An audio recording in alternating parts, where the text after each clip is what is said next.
जम्मू कश्मीर में नई उम्मीदें हैं, नया उजाला है, नया सवेरा है। आवाम की तरक्की के लिए कदम उठाए जा रहे हैं। एलजी मनोज सिन्हा रियासत के अवाम की फलाह बहबूदी के लिए अहद बस्ता हैं। उनका कहना है कि मुल्क दीगर रियासतों के मुकाबले रियासत जम्मू कश्मीर किसी से तरक्की की राह पर पीछे ना हो, यह हमारी अव्वलीन तरजीह है। जी सलाम के एडिटर दिलीप तिवारी के साथ गुज़िश्ता दिनों अपने खुसूसी इंटरव्यू में उन्होंने कहा था कि आने वाले दिनों में रियासत के लिए बड़े पैकेज का ऐलान किया जाएगा, और आज उस बात को हकीकत में बदलते हुए उन्होंने 28,400 करोड़ रुपए के पैकेज का ऐलान किया है। आज बात इसी पर करेंगे, सवाल इसी मसले पर कि क्या अब रियासत की तकदीर और तस्वीर बदलेगी, क्या तरक्की के नए सवेरे ने अपने आने की खबर कर दी है। इन्हीं सवालों के साथ बात करेंगे, लेकिन उससे पहले देखते हैं ये खास रिपोर्ट।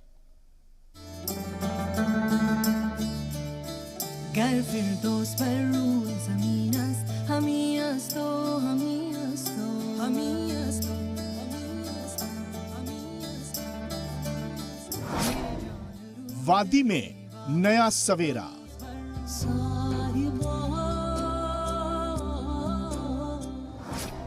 रियासत की तरक्की का प्लान।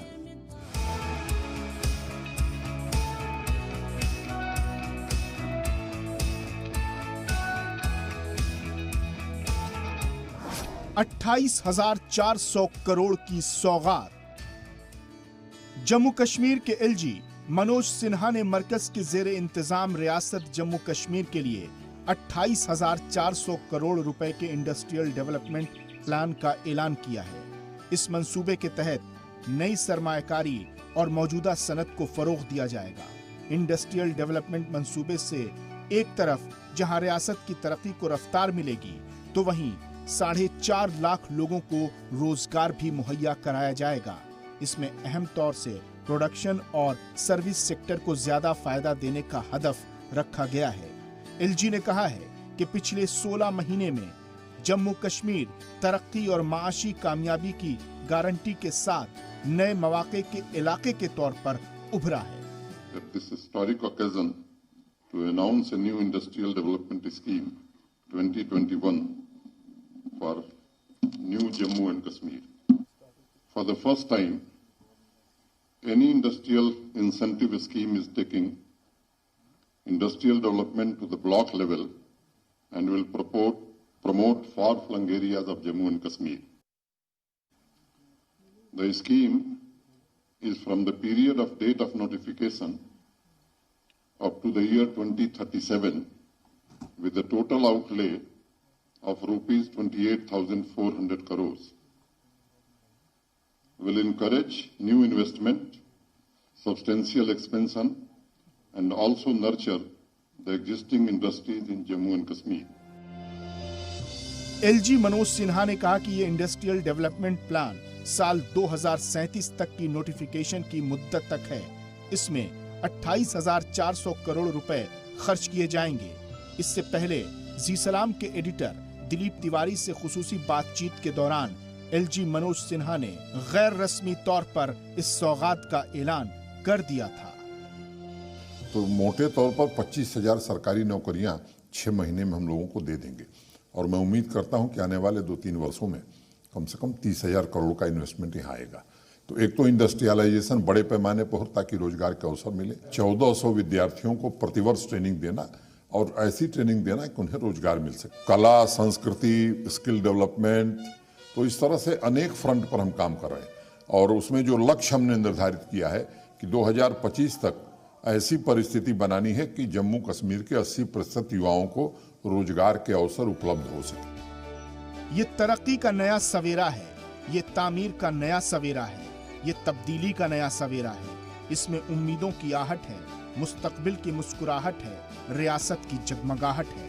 अब वक्त जम्मू कश्मीर के अवाम का है, नौजवान का है, किसान का है। इस नए सवेरे के उजाले ने ज़राए और वसाइल के जो इम्कान पैदा किए हैं, उससे तलबा और तालिबात, मर्द और ख़वातीन सबकी तवक्को वाबस्ता है। ब्यूरो रिपोर्ट, जी मीडिया।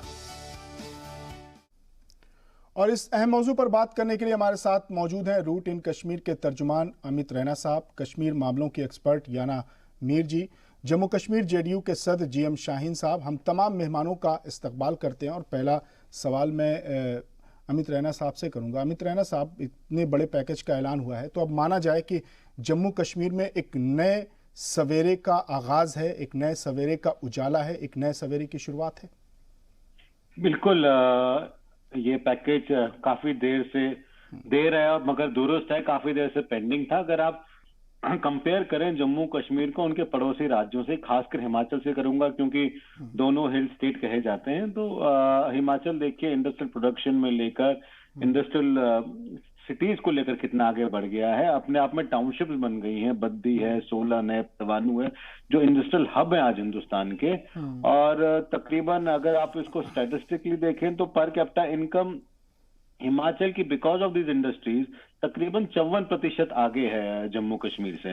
जम्मू कश्मीर की इंडस्ट्री बड़ी ही लिमिटेड रही हैं, छोटे बहुत हब बने हैं सांबा, कठुआ में या बारी ब्राह्मणा में जम्मू के पास, मगर एक डेडिकेटेड इंडस्ट्रियल अप्रोच शायद रहा नहीं है। उसके कई कारण रहे हैं, खासकर 370 जिसमें इंसेंटिव नहीं थे लोगों के पास जाने के लिए, इन्वेस्टमेंट करने के लिए स्टेट का सपोर्ट नहीं था। तो मुझे लगता है जो 28,400 करोड़ का पैकेज है, ये एक ना सिर्फ फाइनेंशियल इंसेंटिव देता है बल्कि एक और इंसेंटिव देता है, लोगों को कहीं ना कहीं प्रोत्साहित करता है कि जो सरकार है बड़ी सीरियस है जम्मू कश्मीर के डेवलपमेंट को लेकर और नए उद्योगों को लेकर, और उससे काफी उद्योगपति, काफी नए स्टार्टअप्स जम्मू कश्मीर में आने की उम्मीद है। मुझे लगता है बिल्कुल एक बहुत ही वेलकम मूव है, काफी दिनों से पेंडिंग था ये।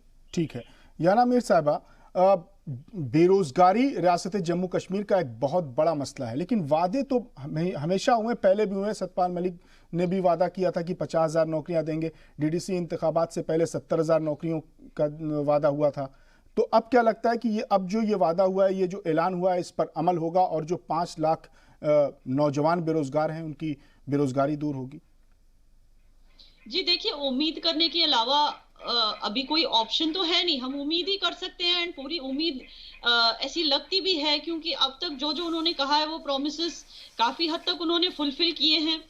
तो अब आप देखेंगे यहाँ पे कोशिश क्या हो रही है। एक्चुअली ये जो 28,000 करोड़ का जो पैकेज है, इसमें कोशिश ये हो रही है कि जो जम्मू कश्मीर का डेफिसिट है, जम्मू कश्मीर में इतना कुछ बनता है, इतने नेचुरली खुद जम्मू कश्मीर में ही बनता है। आप वॉलनट्स कहिए, एप्पल्स कहिए, फर्नीचर कहिए, शॉले कहिए, एक्चुअली जम्मू कश्मीर हर तरह से सेल्फ सफिशिएंट होना चाहिए, यहाँ हर चीज बनती है, लेकिन फिर भी हम इंपोर्ट कितना करते हैं।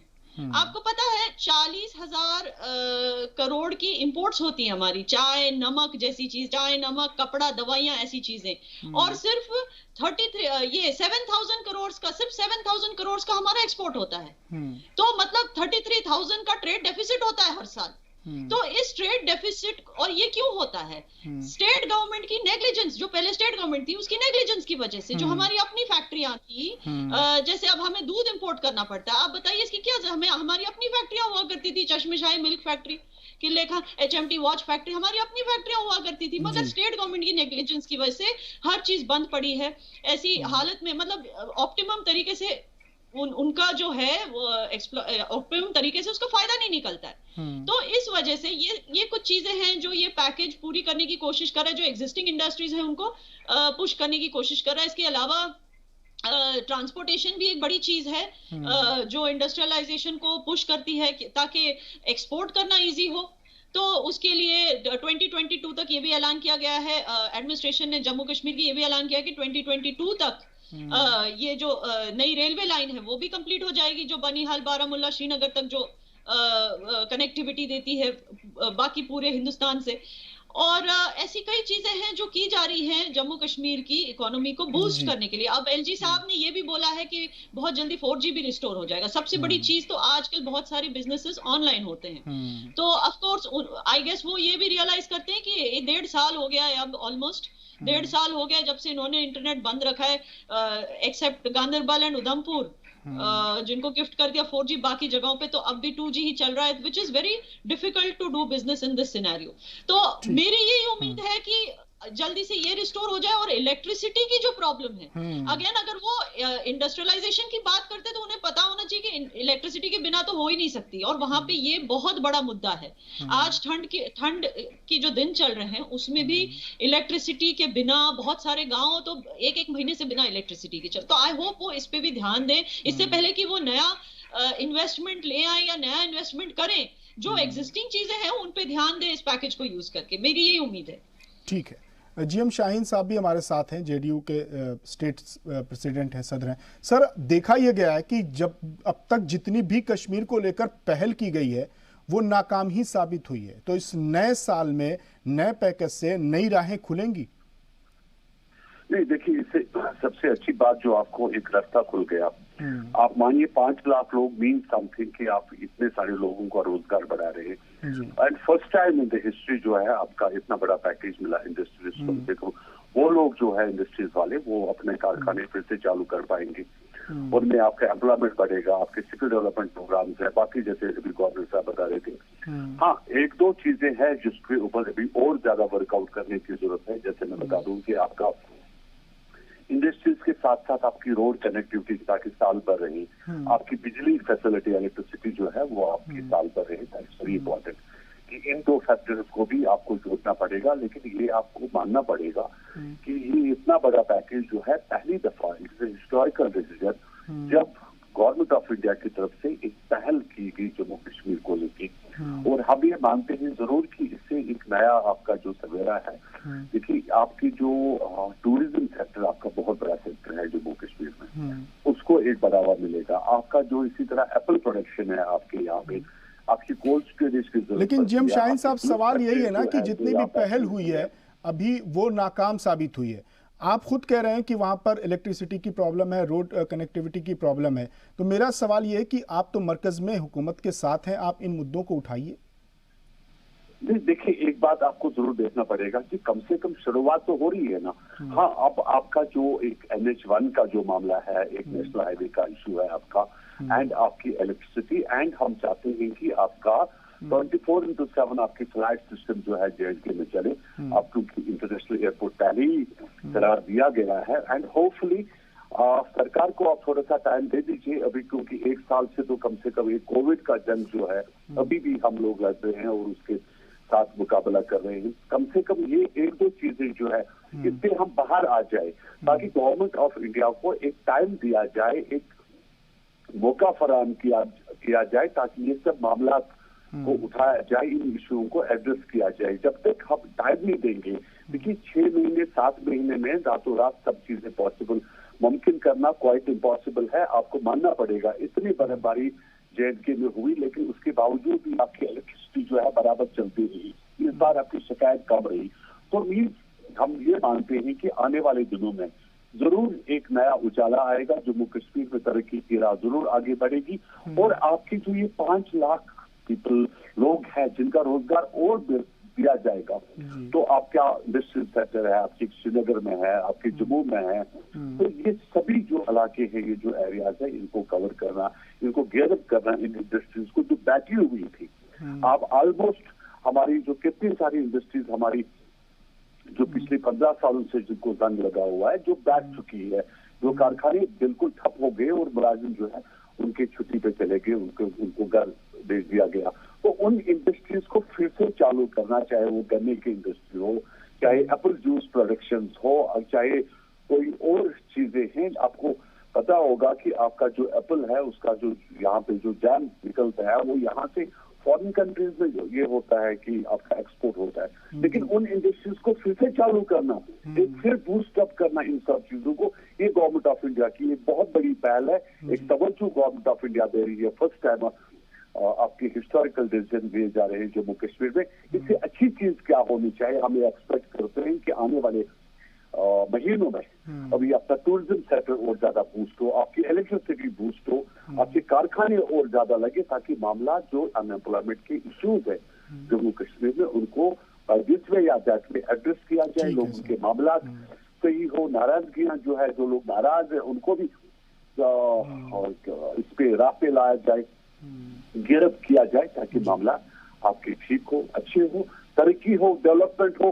आपका 80s का कश्मीर मुझे याद आता है कि जो एक जमाने में आपके पूरे देश में जो है number 2 first was Maharashtra and number 2 was Jammu and Kashmir जो तरक्की की राह में, जो डेवलपमेंट की राह में काफी आगे था। तो उस चीज को हम ठीक है। हमारे साथ अमित रैना जी भी लगातार बने हुए हैं। अमित जी, ये जो प्लान है ये इंडस्ट्रियल डेवलपमेंट प्लान है, इसके लिए ये पैकेज दिया गया है, प्राइवेट सेक्टर में इन्वेस्टमेंट होगा, लोगों को रोजगार मिलेगा। लेकिन पिछली सरकारों में हमने देखा है कि जम्मू कश्मीर में जो नौकरियां हैं, जो लोग नौकरियां कर रहे हैं वो सरकारी महकमों में कर रहे हैं, लेकिन वो कॉन्ट्रैक्चुअल बेसिस पे कर रहे हैं, कॉन्ट्रैक्ट बेस पे कर रहे हैं, डेली वेजेस पे हैं, कैजुअल हैं, उनकी सैलरी बहुत कम है, सैलरी मिलती भी है तो 6-6 महीने बाद मिलती है। तो ये सब भी एक बहुत बड़ा मसला है। इन मसलों को कैसे हल किया जाएगा? देखिए, जम्मू कश्मीर में क्योंकि इंडस्ट्रियल डेवलपमेंट नहीं था, इस कारण रोजगार के अवसर बहुत कम थे। अधिकतर लोग या तो बाहर जाते थे रोजगार करने के लिए, या जो पीछे रह जाते थे या जम्मू कश्मीर से नहीं आते थे, क्योंकि उनके पास उद्योग नहीं थे नौकरी करने के लिए, या तो सरकारी मुलाजिम बन जाते थे या फिर व्यवसाय में खासकर टूरिज्म में लग जाते थे। अब आप देखिए, जम्मू कश्मीर में तकरीबन स्टेट गवर्नमेंट पॉपुलेशन है कुछ 1 करोड़ 20 लाख और 6.5 लाख लोग स्टेट गवर्नमेंट ने ही एम्प्लॉय कर रखे हैं। उसके अलावा सेंट्रल के क्या आते हैं वो अलग छोड़ दीजिए आप। तो तकरीबन अगर आपकी 7 से 8% पॉपुलेशन स्टेट गवर्नमेंट में ही एम्प्लॉयड है, और आज भी अगर युवा नौकरी मांगता है तो वो सरकारी नौकरी मांगता है, वो व्यवसाय को एक एम्प्लॉयमेंट अपॉर्चुनिटी नहीं देखता है, वो एक प्राइवेट नौकरी को एम्प्लॉयमेंट अपॉर्चुनिटी नहीं देखता है। वो इसका कारण ये भी रहा है कि आप है ही नहीं तो देखेगा क्या। तो ये जो इंडस्ट्रियल जो आज पैकेज है, इसके 2 पहलू हैं, सरकार को दोनों पहलुओं पर काम करना पड़ेगा। अभी हम बात कर रहे थे बिजली की, कि बिजली नहीं रहती है। जम्मू कश्मीर में ट्रांसमिशन लॉस, भारत का गुजरात जो one of the best state है, उसका ट्रांसमिशन लॉस तकरीबन 5% के आसपास रहता है। जम्मू कश्मीर का ट्रांसमिशन लॉस 50% से ऊपर है। तो जितना आप पावर जनरेट करते हैं, आप उसका 50% लूज कर जाते हैं। क्यों कर जाते हैं? क्योंकि पिछले 70 सालों में या तो स्टेट गवर्नमेंट ने पैसा नहीं खर्चा है इंफ्रास्ट्रक्चर, पावर इंफ्रास्ट्रक्चर में उसको अपग्रेड करने के लिए, या रैम्पेंट करप्शन। और रैम्पेंट करप्शन के किस्से यहाँ बाकी दोनों भी कश्मीरी हैं, मुझे उनको बताने की जरूरत नहीं कि कितना करप्शन पावर डिपार्टमेंट में है जम्मू कश्मीर में। तो जब तक तो आपको वो एक सेट करप्शन का आपको टैकल करना पड़ेगा। जो आपके इंडस्ट्रीज हैं, जो जम्मू रीजन में खासकर जो इंडस्ट्रीज हैं, वो एडिशनल इन्वेस्टमेंट क्यों नहीं कर रही? क्योंकि करप्शन इतना है कि वो एडिशनल इन्वेस्टमेंट करने से डरती हैं। देखिए, कश्मीर का आप कह सकते हैं कि हालात खराब थे, इस कारण इन्वेस्टमेंट नहीं आ रहा था, मगर जम्मू रीजन में हालात ऐसे खराब नहीं थे, इन्वेस्टमेंट आना चाहिए था और बढ़ना चाहिए था। राज्य सरकार का फोकस नहीं था, करप्शन दूसरा इशू था, और तीसरा आउटडेटेड इंफ्रास्ट्रक्चर। तो ये जो इंडस्ट्रियल डेवलपमेंट तभी होगी स्टेट की जब इंफ्रास्ट्रक्चर पैरेलली डेवलप करेगा। आप पिछले 8 साल से NH1 जिसका शायद हम नाम चेंज हो गया, मुझे पता नहीं क्या हाईवे कहते हैं उसको, बट जो हमारे लिए NH1 होती थी, वो हाईवे अगर आप पिछले 8 साल से 24/7 365 डे नहीं बना पा रहे हैं, तो कहीं ना कहीं खामियां हैं आपके इंफ्रास्ट्रक्चर में, जिसको आपको मजबूत करना पड़ेगा, उस पर एक्सपेक्टेड काम करना पड़ेगा। नहीं तो 28,000 करोड़ का इन्वेस्टमेंट एक वेस्ट है कि अगर मैं एक मैन्युफैक्चरर अपने गुड्स की मूवमेंट नहीं कर पा रहा हूं, तो मेरे लिए प्रोडक्शन कॉस्ट इतना भारी बन जाता है कि शायद मैं वायबल ही नहीं रहता मार्केट में। अब आप उत्तराखंड को देखिए, अपने आप में शहर बसे हुए, रुद्रपुर अपने आप में एक इंडस्ट्रियल टाउन हो गया। तो कहीं ना कहीं अब क्योंकि केंद्र शासित प्रदेश है, मुझे उम्मीद है कि सरकार अपने सक्सेसफुल एक्सपेरिमेंट्स को जम्मू कश्मीर में इंप्लीमेंट करेगी। जो आपके लूप होल्स हैं और जो आपके जो पैसा आपका ये हो रहा है, जो पैसा आपका गायब हो रहा है, उसको प्लग इन करेगी। जब तक आप उसको नहीं कर पाएंगे तब तक आपकी डेवलपमेंट नहीं आएगी। और ये जो समस्या बेरोजगारी की है, with private investment, with industrial development, ये समस्या आपकी काफी हद तक खत्म हो जाती है। और अगर आपकी अनएम्प्लॉयमेंट की समस्या खत्म होती है तो आपको वादी कश्मीर में भी अमन की और ज्यादा यू विल फाइंड कश्मीर के अब लोग कश्मीर में भी अमन दिन ब दिन बढ़ता ही जाएगा, क्योंकि लोगों को रोजगार मिला हुआ है। ठीक है, याना मीर साहिबा भी हमारे साथ हैं। याना मीर साहिबा, देखिए बात वही है कि बुनियादी जो जरूरतें हैं लोगों की ना, पहले उसको हल किया जाए। बुनियादी जो मसाइल हैं, आप बता रही हैं वहाँ भी 4G हर जिले में नहीं है। लोग अब सोचिए 21वीं सदी में 4G अवेलेबल नहीं है वहाँ पर। बिजली का ये हाल है कि इस कड़कड़ाती ठंड में दरबार मूव के साथ बिजली भी मूव कर जाती है, तो फिर कैसे इंडस्ट्रियल डेवलपमेंट होगा वहाँ पे? जी, जैसे मैंने कहा ये सब बेसिक चीजें हैं और ये सब बेसिक चीजें सॉल्व करना बहुत जरूरी है, नहीं तो फिर आप वही होगा ना कि आप नई नई इन्वेस्टमेंट लाओगे लेकिन वो भी बंद पड़ जाएगी बिना इलेक्ट्रिसिटी की, बिना अपग्रेड। और it's not only corruption in the employees के बीच में ही करप्शन नहीं है, इट इज ऑल्सो कि जब स्टेट गवर्नमेंट हुआ करती थी तब भी जो उनको इन्वेस्टमेंट्स करने चाहिए थे वो उन्होंने किए नहीं है। मतलब 1947 के जमाने से कुछ गांव में 1947 के जमाने के जनरेटर रखे हैं अभी तक, तो ऑब्वियसली वहां पे इक्विपमेंट चेंज करने की जरूरत है ताकि बिजली वापस आए, बिजली की प्रॉब्लम्स ना हो। बहुत सारी चीजें जो स्टेट गवर्नमेंट ने नहीं की थी।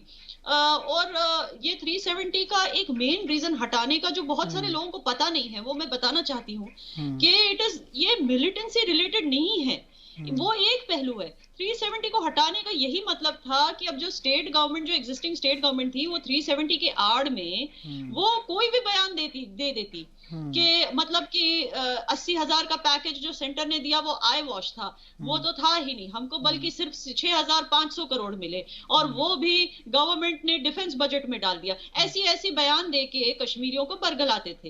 एक्चुअली वो क्योंकि 370 की वजह से उनपे ये जिम्मेदारी नहीं थी कि जो फंड्स सेंटर से आते थे उसके बारे में वो खुल के ट्रांसपेरेंट तरीके से रिकॉर्ड्स मेंटेन करे, वो जिम्मेदारी उनपे थी ही नहीं। स्टेट गवर्नमेंट पे जो थे वो दो फैमिलीज, उनपे वो जिम्मेदारी नहीं थी। वो इसीलिए तो 370 के पीछे पड़े रहते हैं कि उनको 370 वापस लाना है ताकि यूनियन का पैसा उन्हीं की तिजोरियों में भरता रहे। और वो इस तरह की झूठी बातें कर करके कि इतना प्रॉमिस किया था मगर दिया नहीं, ये किया वो किया, ये सारी झूठी बातें उनकी बंद हो जाए और एक ट्रांसपेरेंसी आ जाए लोगों के सामने कि भाई हमने इतना प्रॉमिस किया है। और अब लोग ओपनली देख सकते हैं वेबसाइट्स पे कहीं भी ये जो गवर्नमेंट है, जो भी है, जैसी भी है गवर्नमेंट, ओपनली ट्रांसपेरेंट रिकॉर्ड्स दे रही है पब्लिक को। हम इतना इंट्रोड्यूस कर रहे हैं, हम इतने दिन तक, इतने सालों तक या इतने महीने तक ये प्रोजेक्ट कंप्लीट करेंगे, हम ये करेंगे, हम वो करेंगे। They are giving transparent records. तो इसकी वजह से उम्मीद है कि मतलब कि काम इस बार आगे बढ़ेंगे। जो उम्मीदें हमें पहले स्टेट गवर्नमेंट से थी वो ये यूनियन गवर्नमेंट आज कंप्लीट करेगी। ठीक है।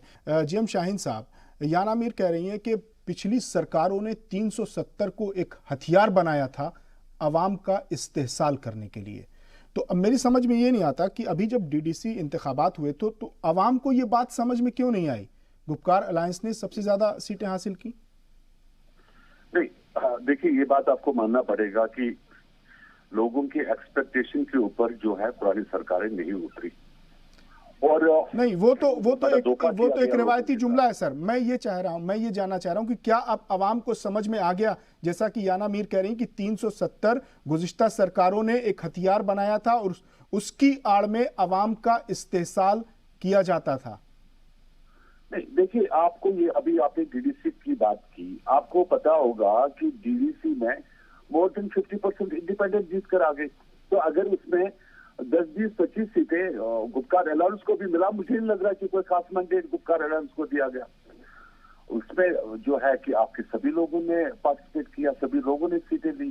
जम्मू से बीजेपी ने लिया, इन कश्मीर श्रीनगर में आपकी 3 सीटें बीजेपी की गई, कांग्रेस की गई। सर मैं आपसे ये इसका जवाब चाहता हूं कि 370 अब तक 370 के नाम पर गुज़िश्ता सरकारों ने, गुज़िश्ता पार्टियों ने, गुज़िश्ता रहनुमाओं ने इस्तेहसाल किया है अवाम का। 370 हटाए जाना मरकज का बहुत अहम कदम था, बहुत वाजिब कदम था, बहुत मुनासिब कदम था। इसकी वजह से अब तरक्की के नए दरवाजे, नई राहें खुल रही हैं। देखिए सबसे बड़ा अनफॉर्चुनेट, जैसे मैंने पहले भी कहा आपको, कि पुरानी सरकारों ने एक करप्शन का ज्यादा मामला बढ़ा रहा। ये तो सर सियासत का बड़ा रिवायती जुमला है जो आप बार बार दोहरा रहे हैं। हाँ, उसमें जो है आपका सीबीआई का कोई डायरेक्ट वो नहीं था। उससे पहले स्टेटहुड था, स्टेटहुड में जो है सीबीआई की पावर्स नहीं रहा करती थी, एसीबी डायरेक्ट उनके पावर्स नहीं रहा करते थे। उन्होंने वाया सीएम या वाया गवर्नर आना पड़ता था किसी भी करप्शन के केस को डील करने में। तो इनफैक्ट एक चीज जरूर है कि इस वाले मामले में आज की डेट में एक ट्रांसपेरेंसी जरूर आ गई इस पूरे सिस्टम में। और उसमें 370 का मैं ज्यादा नहीं कहना चाहता हूँ, क्योंकि वो देखिए वो एक फैसला था जो हो गया, लेकिन जहां तक बाकी स्टेट्स भी काम कर रही है, चाहे महाराष्ट्र हो, चाहे जम्मू कश्मीर हो, आपका बिहार हो, कलकत्ता हो, बाकी जगहों पर भी, लेकिन डेवलपमेंट के लिहाज से आपका पीछे होने में एक बंदूक का एक बहुत बड़ा हाथ रहा, एक दहशतगर्दी का बहुत बड़ा हाथ रहा। और ये हम जरूर मानते हैं कि 30-35 साल के इस अरसे में, जो 25 साल के अरसे में जो बंदूक का काफी ज्यादा रहा जम्मू कश्मीर में, तो ऑब्वियसली कोई भी बिजनेसमैन जो है, आपको पता होगा कि काफी सारे बिजनेसमैनों ने यहाँ से अपना बिजनेस बंद करके दिल्ली या बाकी स्टेटों की तरफ उन्होंने अपना वो मोड़ दिया था। अब आहिस्ता आहिस्ता करके वापस आ रहे हैं। तो डेफिनेटली इसमें एक टाइम पीरियड लग ही जाएगा। ये कोई जहाँ पर इतनी देर जहाँ पर उग्रवाद रहा हो जिस स्टेट में, तो वहां पे ये सब चीजें देखने को जरूर मिलेगी। इसमें कोई नई बात नहीं, करप्शन भी रहा, प्रॉपर तरीके में फंड्स आपके ये नहीं हुए, इस्तेमाल नहीं हुए, इंडस्ट्रीज आपके नहीं चले। तो अब क्योंकि मामला सही हो रहे हैं दिन ब दिन, आपका उग्रवाद अब उतना जोर पे नहीं है और आपका जो है हालात दिन ब दिन ठीक हो रहे हैं, तो जरूर जो ये आपका इंडस्ट्रीज का जो मामला है, जो इतना बड़ा पैकेज। लेकिन सर हमने देखा कि अब साउथ कश्मीर के अलावा नॉर्थ कश्मीर में भी टेररिज्म बढ़ रहा है, हमले बढ़ रहे हैं, लोगों पर, आम शहरियों पर हमले हो रहे हैं। देखिए आज तक गवर्नमेंट सोर्सेज 200 मिलिटेंट्स का इतने बड़े पहाड़ी इलाके में छुपे रहना कोई बड़ा ये नहीं है, जहाँ 400, 500, 1000 मिलिटेंट्स के आसपास रहा करते थे पहले। अब अगर 200 का आज को जो सरकारी जो आ रहा है हमारे पास इंफॉर्मेशन जो आपका आ रहा है, उसमें 200 मिलिटेंट्स अगर कहीं है तो कोई वो तूफान नहीं है, क्योंकि वो तो वैसे भी बॉर्डर कितने नजदीक पड़े हैं और बर्फबारी रहती है बॉर्डर, उस पर गोलाबारी चलती रहती है, और जिसके चलते वो लोग क्रॉस जो पाकिस्तान जो है अपनी हरकतों से बाज नहीं आ रहा है और जो क्रॉस करते रहते हैं, तो इसमें वो 200 लोगों को पकड़ना कोई बड़ी बात नहीं है सरकार के लिए। खाली एक उसमें एक टाइम फ्रेम की जरूरत है, और आने वाले दिनों में हम ये पूरा मानते हैं कि हालात हमारे बेहतर होंगे, इंडस्ट्रीज लगेंगी, कारखाने बढ़ेंगे, रोजगार बढ़ेगा, बेरोजगारी का जो मामला है वो खत्म होगा। पहले भी मैंने कहा कि मैंने याद दिलाया पूरे जो हमारे नाजरीन जो इस वक्त देख रहे हैं, मैं उनको भी याद दिलाना चाहता हूँ कि 80s में नंबर 1 पे जो आपका दो स्टेट्स रहा करती थी, एक महाराष्ट्र एंड J&K, ये 2 स्टेट जो है नंबर 1 नंबर 2 पे चला करती थी। जब संजय गांधी गाड़ियां आई थी तो सबसे ज्यादा जो गाड़ियां बिक्री हुई थी इंडिया में वो जम्मू कश्मीर में बिकी थी, मैं याद दिलाना चाहता हूँ। और उग्रवाद सबसे बड़ा नुकसान जो हमें उठाना पड़ा वो उग्रवाद की वजह से उठाना पड़ा, और आने वाले दिनों में जैसे हालात ठीक होते हैं जरूर यहाँ पे जो है आपकी एक नई सुबह और नई और सवेरे का आगाज जरूर होगा। ठीक है अमित रैना साहब, जम्मू कश्मीर के लिए पहल की जा रही है, पैकेजेस का ऐलान हो रहा है, नया सवेरे का वादा किया जा रहा है, तरक्की का वादा किया जा रहा है, तब्दीली का वादा किया जा रहा है, तामीर का वादा किया जा रहा है, सब कुछ बदल रहा है। लेकिन जिसके लिए वादे हुए थे कश्मीरी पंडितों के लिए, आप कश्मीरी पंडितों के हक में आवाज उठाते हैं। कश्मीरी पंडितों को बसाने की बात हुई थी, सरकारी नौकरियां देने की बात हुई थी, 6000 घर देने की बात हुई थी, 6000 लोगों को नौकरियां देने की बात हुई थी। उस पर अभी कहीं दूर दूर तक इम्कानात नजर नहीं आ रहे हैं।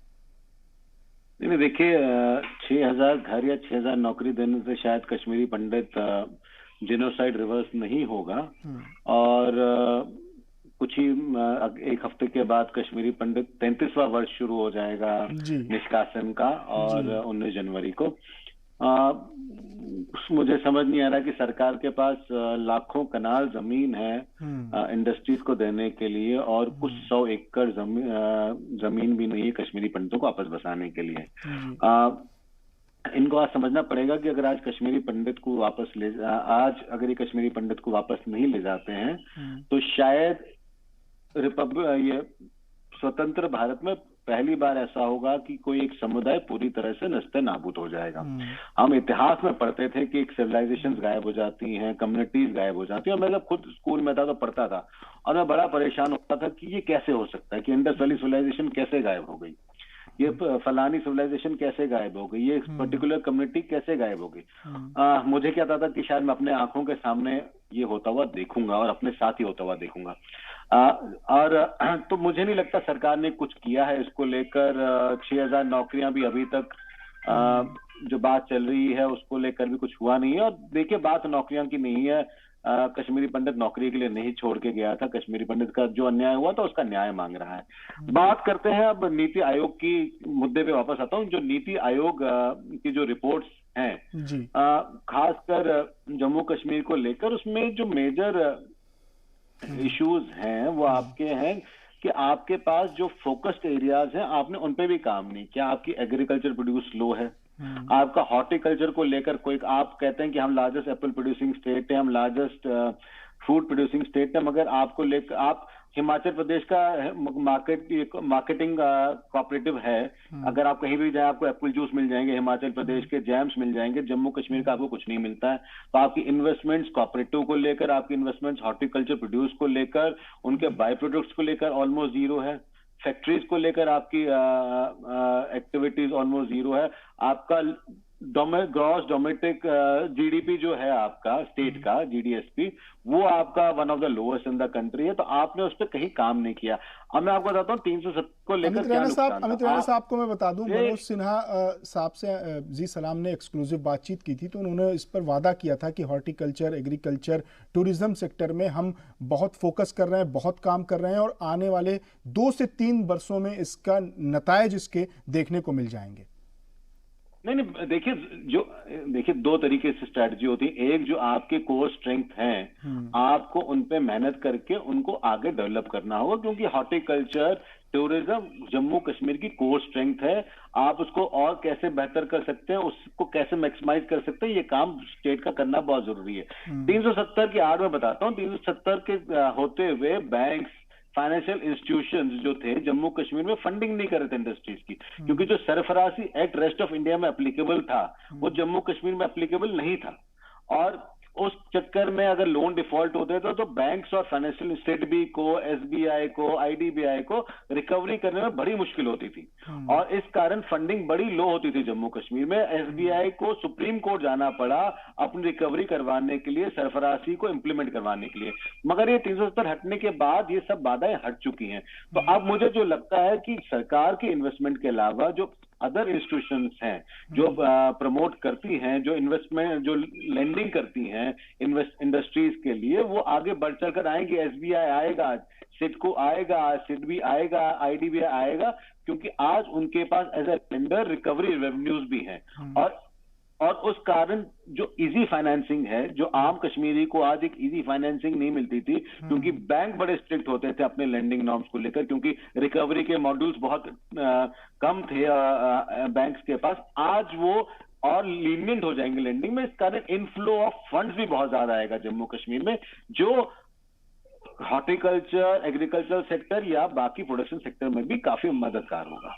ठीक है याना मीर, आपने अभी कहा था कि 370 के आड़ में गुज़िश्ता सरकारों ने, गुज़िश्ता पार्टियों की जो सरकारें रही हैं, उन्होंने इस्तेहसाल किया। तो आवाम को ये बात समझ में आ रही है, लोग समझ रहे हैं? अगर ऐसा है तो फिर डीडीसी इंतखाबात में गुपकार अलायंस को लीड कैसे मिली? देखिए, उनको लीड इसलिए मिली क्योंकि उन्होंने अलायंस बनाया। अगर आप एक एक पार्टी को देखेंगे तो बीजेपी सबसे बड़ी पार्टी दिख रही है इस वक्त, सिंगल पार्टी जिसने कोई अलायंस नहीं बनाया किसी के साथ। इन्होंने अलायंस बनाया तो सारे वोट शेयर करके फिर ये सबसे बड़ी पार्टी बन गए। और जिन्होंने इनको वोट दिए भी हैं, जो आप सवाल पूछे बहुत ही वैलिड सवाल है कि लोगों को, कुछ लोग अभी भी आवाम का एक सर्टेन हिस्सा है जिन्हें पता नहीं कि वो किस तरह उलझ चुके हैं इनकी बातों में। ये जो गुपकार अलायंस वाले हैं, ये जो दोनों डायनेस्टीज हैं, उन्होंने बेसिकली 2 तरह की सियासतें की है। एक तो माइनॉरिटी मेजॉरिटी बेस्ड सियासत की है, और दूसरा, अनफॉर्चुनेटली ये मुझे बोलना पड़ रहा है कि दूसरा रीजन है क्यों कि बाकी पार्टी, ये लोग क्यों जीते, इनका वोट शेयर, क्योंकि बहुत सारे अच्छे कैंडिडेट्स भी जो हैं वो इनकी पार्टीज में चले गए। रीजन बीइंग कि बीजेपी के कैंडिडेट्स को मौत के घाट उतारा जा रहा था, मतलब सरेआम उनको मारा जा रहा था। बहुत सारे अच्छे बीजेपी के अच्छे कैंडिडेट्स ने रिजाइन कर दिया, क्योंकि उनकी अपनी मजबूरियां होती हैं, उनकी परिवार होते हैं, बच्चे होते हैं, वो अपनी जान कितना जोखिम में डालेंगे, वो चाहे कितने भी नेशनलिस्ट हो। उन्हें आवाम की सर्विस में काम करना है, मगर उनको अपनी जान नहीं देनी है। तो बहुत बीजेपी के बहुत सारे अच्छे कैंडिडेट्स ने इस जान की धमकी की वजह से इन्होंने रिजाइन कर दिया और इन पार्टीज को ज्वाइन किया। और मैं बता दूं कि इन्हें मारता कौन है, आप ऐसे नहीं बोल सकते कि जो पाकिस्तान से आते हैं इन्फिल्ट्रेटर्स वो इन्हें मारते हैं। एक रीजन तो ये है कि आर्मी ने इन्फिल्ट्रेशन अच्छे से कंट्रोल करके रखी है, ठीक है। और अगर कोई आता भी है अंदर तो अब वहां के आदमी को क्या पता कि कौन सा बीजेपी का सरपंच या कौन सा बीजेपी का कैंडिडेट कहाँ रहता है, उसका एड्रेस क्या है, वो कितने बजे बाहर निकलता है। सो इट इज ऑब्वियस कि कोई कश्मीर से ही कोई ये इस तरह की सुपारी दे रहा है, मतलब किसी की जान की सुपारी दे रहा है। तो आप समझ सकते हैं कि किस तरह की पॉलिटिक्स खेली जा रही है। बीजेपी के कैंडिडेट्स को जानबूझ के इंटिमिडेट किया जा रहा था, इवन दूसरे इंडिपेंडेंट याना मीर, मेरा सवाल ये है कि अगर जमीन पर हालात इतने बेहतर हैं और अवाम समझ रहे हैं, अवाम के अंदर 370 हटाए जाने की मुखालफत नहीं है, तो फिर मेरे ख्याल से आने वाले दिनों में जो पाबंदियां हैं, जो कर्फ्यू जैसे हालात हैं शहरों में, वो अब खत्म हो जाएंगे, आम जिंदगी लोग जिएंगे इत्मीनान के साथ, सुकून के साथ, चैन के साथ। वैसे तो कोई कर्फ्यू नहीं है कश्मीर में, कहीं नहीं, भी कोई लोग कर्फ्यू कहते हैं कि कर्फ्यू जैसे हालात हैं। नहीं, कोई कर्फ्यू नहीं है वहां पे इस वक्त, कोई कर्फ्यू नहीं है, बस 2G और 4G वाली प्रॉब्लम है। उसके अलावा ये है कि, और दूसरी बात जो ये सियासत, जो सेंटिमेंट्स पे सियासत करते हैं ये लोग, बार बार बोलना कि मुसलमानों को जानबूझ के सताया जा रहा है, मुसलमानों को जानबूझ के मारा जा रहा है, जानबूझ के स्नो क्लियरेंस नहीं कर रहे, जानबूझ के इलेक्ट्रिसिटी की तारें काटी, इस तरह की, जानबूझ के पाकिस्तान से सिंपथाइज करना, जानबूझ के चाइना को हीरो दिखाना, ताकि कुछ अवाम का कुछ हिस्सा जो इनकी बातों में आ रही है, वो जो हिस्सा है अवाम का, वो कभी भी हिंदुस्तान के साथ जो उनकी डोर है वो कभी भी मजबूत ना हो, ये कोशिश की जा रही है और इसकी वजह से इनको वोट्स मिले हैं। बस बाकी अगर आप देखें धीरे धीरे, और मैं ये भी मैं बीजेपी को भी ब्लेम करूंगी कि उन्होंने 370 तो हटा दिया, मगर पूरी तरह से अवाम तक कनेक्ट करके उन्हें ये समझा नहीं पाए कि इसका हटना क्यों जरूरी था। वो तो बहुत बाद में, बहुत मतलब 1 साल के बाद मनोज सिन्हा साहब आए और उन्होंने बहुत सारे बैरियर्स तोड़े हैं और लोगों से कनेक्ट किया है। लेकिन ऑलमोस्ट 370 हटाने के ऑलमोस्ट 1 साल तक वो जो करनी चाहिए थी इनको मेहनत, लोगों तक ये पैगाम पहुंचाने का कि 370 का हटना क्यों जरूरी था, कैसे आप लोगों को लूटा जा रहा है, वो मेहनत उन्होंने ठीक से की नहीं। वो तो मनोज सिन्हा ने आके फिर उन्होंने बहुत सारे चेंजेस लाए, उन्होंने कश्मीरी आवाम को दिखाया कि हिंदुस्तान आपको ट्रस्ट करता है, आप हमारे ही लोग हो। सिक्योरिटी प्रोटोकॉल छोड़ के वो लोगों से मिलने जाते थे। उसके अलावा जो मतलब जब उन्होंने ये चीज दिखाई कि कश्मीरियों पे उन्हें भरोसा है, जब कश्मीरी बोलता है, जब कश्मीरी रोता है तो उसकी बातों पे उनको भरोसा है। ये नहीं कि बस नहीं तुम तो टेररिस्ट ही हो, तुम तो स्टोन पेल्टर। कश्मीरी आवाम को एक इज्जत बख्शी उन्होंने, उनकी दुख तकलीफ को समझा। लेकिन यार लोगों के अंदर ये खौफ है, लोगों के अंदर ये डर है। मैं इनकी बात से सहमत नहीं हूँ और आपकी बात से भी सहमत नहीं हूँ। गुपकार अलायंस को कोई खतरनाक या बहुत तादाद में वोटिंग नहीं मिली है। आप रियलाइज करिए, जम्मू कश्मीर की 6 वो पार्टी, जिसमें से 2 पार्टी जिन्होंने 70 साल या एक ने या बी ने रूल किया है, अगर उसके बाद जो स्ट्रांग पार्टीज हैं, जैसे सजाद लोन की नॉर्थ कश्मीर की स्ट्रांग पार्टी रही हैं, अगर वो 6 पार्टीज मिलकर भी 50% वोट नहीं ला पाती हैं, 6 पार्टीज मिलकर के भी भारतीय जनता पार्टी के जितना वोटिंग नहीं ले पाती हैं, मैं नंबर ऑफ वोट्स की बात कर रहा हूं, तो किस हिसाब से जनता ने उनको सपोर्ट किया है? सपोर्ट नहीं किया है। ये मजबूरी 6 पार्टियों को एक साथ आने की इसलिए पड़ी कि क्योंकि ये उनके अस्तित्व की लड़ाई बन गई थी। मैं आपको लिख के दे देता हूं, अगर ये 6 की 6 पार्टियां अलग लड़ाई लड़ रही होती तो शायद आज ये 2 डिजिट्स में भी नहीं होती जो आज ये 2 डिजिट्स में है। जहां तक बात है कि जम्मू कश्मीर के अवाम को लग रहा था कि हिंदुस्तान उनसे नाराज था, मैं याना की बात से बिल्कुल असहमत हूं।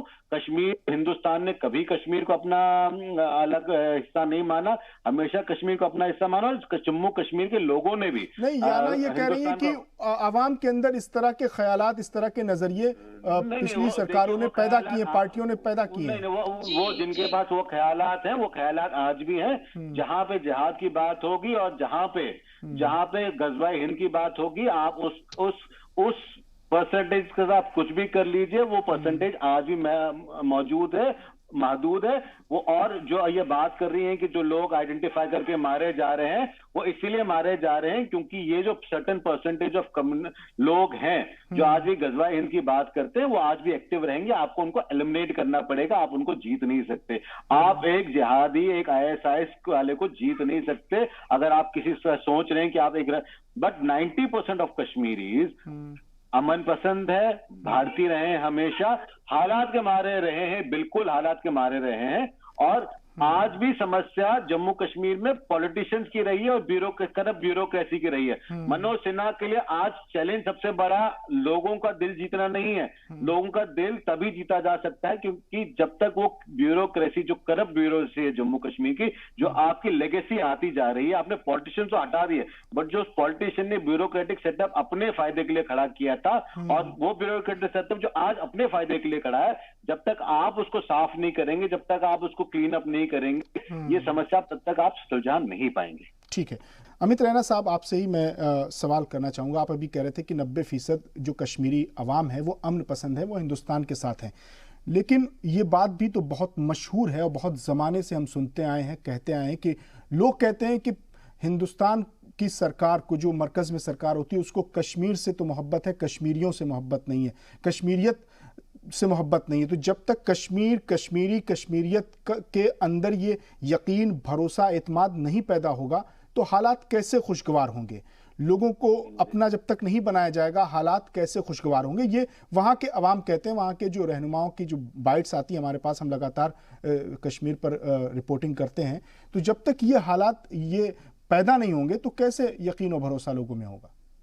देखिए, ये धारणा बहुत गलत है। अगर ये आवाज सिर्फ एक सेक्शन ऑफ सोसाइटी से और खासकर कश्मीर वैली से ही आती है। जम्मू कश्मीर, लद्दाख अपने आप में एक पूरा स्टेट था यूनियन टेरिटरी बनने से पहले। आपको ये आवाज जम्मू से नहीं सुनाई देती थी, आपको ये आवाज लद्दाख से नहीं सुनाई देती थी, आपको कश्मीर के अधिकतर एरियाओं से नहीं सुनाई देती थी। अनफॉर्चुनेटली जो और स्टेट के पॉलिटिशियंस थे, उन्होंने वो वॉइसेस आगे कर रखी थी, जिससे हिंदुस्तान सरकार को लगता था कि कश्मीरी हमसे हमेशा नाराज है। देखिए, स्टेट से नाराज होना ये आम, आप दिल्ली में रहते हैं, मैं दिल्ली में रहता हूं, हम भी कहीं ना कहीं सरकार से नाराज होते हैं। दो फर्क है, एक राष्ट्र से नाराज होना, एक सरकार से नाराज होना। सरकार से नाराज हर कोई होता है किसी न किसी बात को लेकर। समस्या कश्मीर में ये थी कि वहां के राजनेताओं ने उसको इतना एम्पलीफाई कर रखा था कि वो लगता था कि जैसे पूरे जम्मू कश्मीर की आवाज है। और ये नहीं तो 370 हटने के बाद अगर तुम आपने वायलेंसेस क्यों नहीं देखे, क्योंकि कहीं ना कहीं लोगों को भी समझ आ गया था कि हमें मिसयूज किया जा रहा है। और ये आप शायद भूल गए हैं कि हिंदुस्तान के पहले प्रधानमंत्री कश्मीरी थे। हिंदुस्तान के पहले प्रधानमंत्री कश्मीरी थे। हिंदुस्तान की पहली महिला प्रधानमंत्री कश्मीरी थी। जम्मू कश्मीर से काफी प्रोमिनेंट लीडर्स है। आज भी कांग्रेस के leader of the opposition upper house में कश्मीरी ही हैं, गुलाम नबी आजाद साहब हैं। तो ऐसा नहीं है कि कश्मीर को हिंदुस्तान ने कभी दूसरी नजर से देखा या कश्मीरियों ने हिंदुस्तान को दूसरी नजर से देखा। हाँ, बिल्कुल ये सच बात है कि एक समय आया जब पाकिस्तान ने इसको हवा दी, पाकिस्तान ने कई लोगों का मन बदला, खासकर जो एक्सट्रीमिस्ट सेशनिस्ट वॉइसेस थी उनको फ्रंट पे लाया गया। जम्मू कश्मीर के पॉलिटिशियंस में उसका इंपॉर्टेंट हाथ रहा है, मगर मुझे लगता है 30 साल में अब लोगों को भी पता चल गया कि अब वो बहुत मिसयूज हो चुके हैं और उनको वापस मेन स्ट्रीम में आकर अपनी एक नॉर्मल लाइफ जीना चाहते हैं।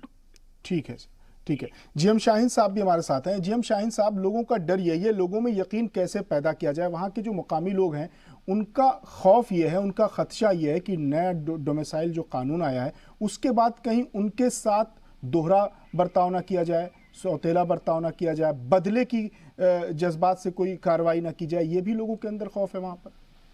कोई कुछ नहीं है, कोई डर नहीं है, कोई ये सब चीजें नहीं है। 370 एब्रोगेशन का जो वो सब होने के बाद एक कोविड आया, जो मैं बार बार कह रहा हूँ। आपके फरवरी मार्च में कोविड ने फरवरी में, और 1 साल हो गया अब तो, अभी फरवरी में 1 साल हो जाएगा। ठीक है, तो 1 साल पूरा सिस्टम जो है, पूरा वर्ल्ड बंद रहा, देश हमारा बिल्कुल ठप रहा। घंटी जिस तरह वो आपकी सुई रुक जाती है किसी चीज की, तो ये हम लोग सब देख रहे हैं। लेकिन इसमें नहीं आ सके। हमारा बिजनेस का जो हमारा समिट जो लगने वाला था, जो इंडस्ट्रियलिस्ट आने वाले थे मार्च में, यहाँ पर नहीं आ सके कोविड की वजह से। बाकी सब चीजें नहीं हुआ। तो ये डर और ये वहाम, ये सब गुफ्तगार अलायंस के मामला है, ये उन लोगों ने हवा एक फैला के रखी है। आप मुझे बताइए, जो दिल्ली में लोग रहते हैं वो क्या वो लोग नहीं रहते हैं क्या चंडीगढ़ में लोग नहीं रहते, आसाम में लोग नहीं रहते, मिजोरम में नहीं रहते, और उसके बाद ऑन द फ्लोर कमिटमेंट है देश की गृह मंत्री की स्टेटहुड जो है वो आपको वापस दिया जाएगा। तो ये सब चीजों पे एक हवा फैला के रखी है कि भाई वो हो गया, ये हो गया।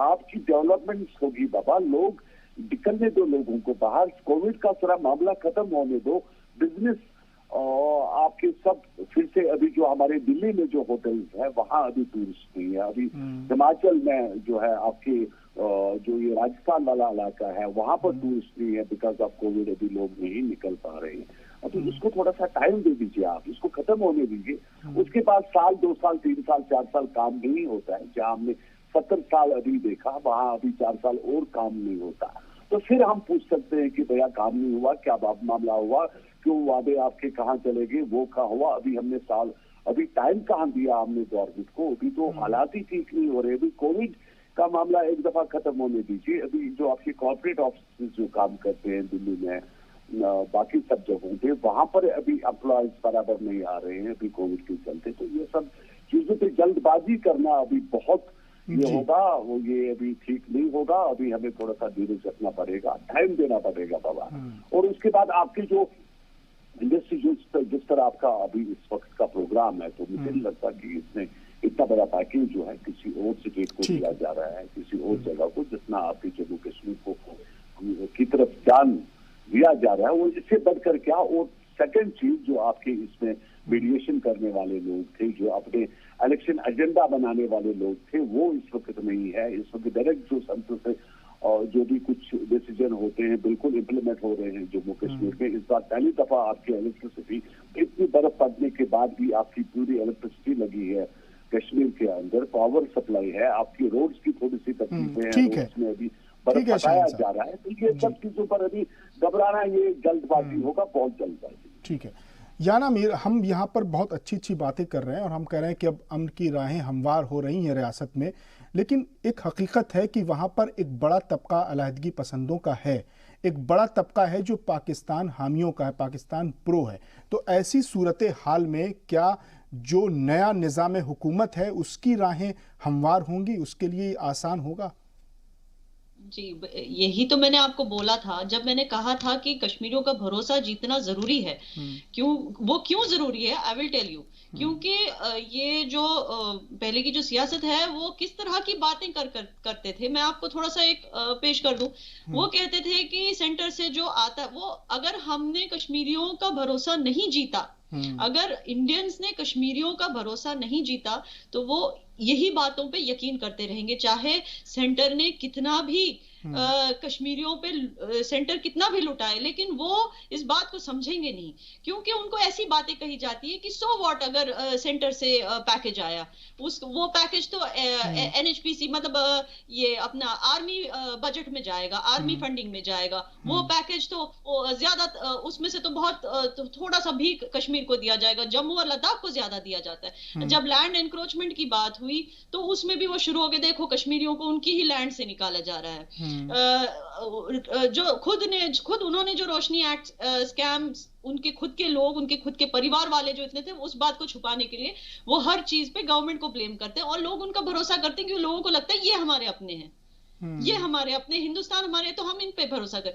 इसीलिए जरूरी होता है भरोसा जीतने का। इस तरह की वो चीजें बोलते रहेंगे, हमेशा ऐसे दिखाएंगे कि हिंदुस्तान तो नाकाम गवर्नमेंट है, देखो चाइना ने हिंदुस्तान का हिस्सा ले लिया, इस तरह की चीजें वो बोलते रहेंगे, फिर कश्मीरियों को कैसे भरोसा होगा? तो उनका भरोसा जीतना इसलिए इंपॉर्टेंट है। और मैं बता दूं कि बहुत बड़ा तबका नहीं है जो जिहादी है वहां पे, ऐसा कुछ नहीं है। जो कश्मीरी मुसलमान है, वो कश्मीरी पंडित और कश्मीरी मतलब जो हमारे कश्मीरी पंडित हैं, जो हमारे कश्मीरी सिख है, हम उन सबको अपना ही मानते हैं। ये जो पाकिस्तान की तरफ से की हुई सियासत है, उसकी वजह से हम कश्मीरी मुसलमान को और उनकी रेप्यूटेशन को बहुत बड़ा धब्बा लगा है।